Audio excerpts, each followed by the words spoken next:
हरे कृष्णा। दिव्य ज्ञान official channel पर आप सभी का स्वागत है। आज के इस वीडियो में हम आपको जया एकादशी की व्रत कथा सुनाएंगे। धर्मराज युधिष्ठिर बोले, हे भगवान, आपने माघ माह की कृष्ण पक्ष की षटतिला एकादशी का अत्यंत सुंदर वर्णन किया है। अब आप कृपया कर माघ माह के शुक्ल पक्ष की एकादशी की कथा का वर्णन कीजिए। इस एकादशी का नाम, विधि और देवता कौन है तथा उनकी पूजा किस प्रकार की जाएगी, सो विस्तार पूर्वक वर्णन कीजिए। श्री कृष्ण भगवान बोले, हे राजन, माघ माह की शुक्ल पक्ष की एकादशी का नाम जया है। इस एकादशी के व्रत से मनुष्य ब्रह्म हत्या के पाप से छूट जाते हैं और अंत में उनको स्वर्ग की प्राप्ति होती है। और इस व्रत से मनुष्य कुयोनि अर्थात भूत प्रेत पिशाच आदि की योनि से छूट जाते हैं।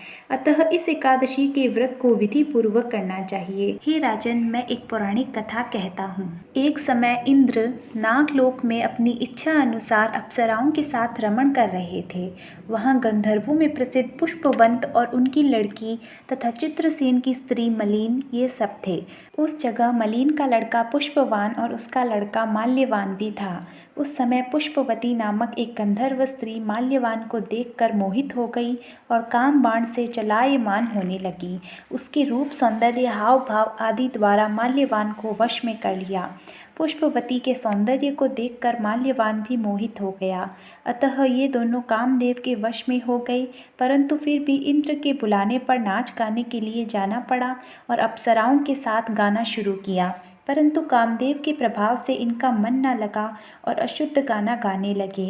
इनकी भावभृंगियों को देखकर इंद्र ने इनके प्रेम को समझ लिया और इसमें अपना अपमान समझकर इंद्र ने इन्हें श्राप दे दिया कि तुम स्त्री पुरुष के रूप में मृत्यु लोक में जाकर पिशाच का रूप धारण करो और अपने कर्मों का फल भोगो। इंद्र का श्राप सुनकर यह अत्यंत दुखी हुए और हिमाचल पर्वत पर पिशाच बनकर दुखपूर्वक अपना जीवन व्यतीत करने लगे।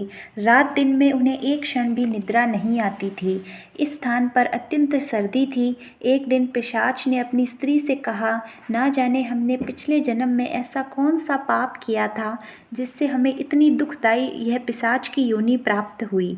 देवयोग से एक दिन माघ माह के शुक्ल पक्ष की जया एकादशी आई। इस दिन दोनों ने कुछ भी भोजन न किया और न कोई पाप कर्म किया। इस दिन केवल फल फूल खाकर ही अपना दिन व्यतीत किया और महान दुख के कारण पीपल के वृक्ष के नीचे बैठ गए। वह रात्रि इन दोनों ने एक दूसरे से चिपट कर बड़ी कठिनता से बिताई। सर्दी के कारण उनको रात्रि में निंद्रा भी नहीं आई। दूसरे दिन प्रातः काल होते ही भगवान के प्रभाव से इनकी पिशाच देह छूट गई और अत्यंत सुंदर अप्सरा और गंधर्व की देह धारण करके तथा सुंदर वस्त्रों तथा आभूषणों से अलंकृत होकर नागलोक को प्रस्थान किया। आकाश में देवगण तथा गंधर्व इनकी स्तुति तथा पुष्प वर्षा करने लगे। नागलोक में जाकर इन दोनों ने देवराज इंद्र को प्रणाम किया। इंद्र को भी इन्हें अपने प्रथम रूप में देखकर महान आश्चर्य हुआ और इनसे पूछने लगे कि तुमने अपनी पिशाच देह से किस प्रकार छुटकारा पाया, सो सब बतलाइए। इस प्रकार माल्यवान बोले, हे देवेंद्र, भगवान विष्णु के प्रभाव से तथा जया एकादशी के व्रत से तथा जया एकादशी के व्रत के पुण्य से हमारे पिशाच देह छूटी है।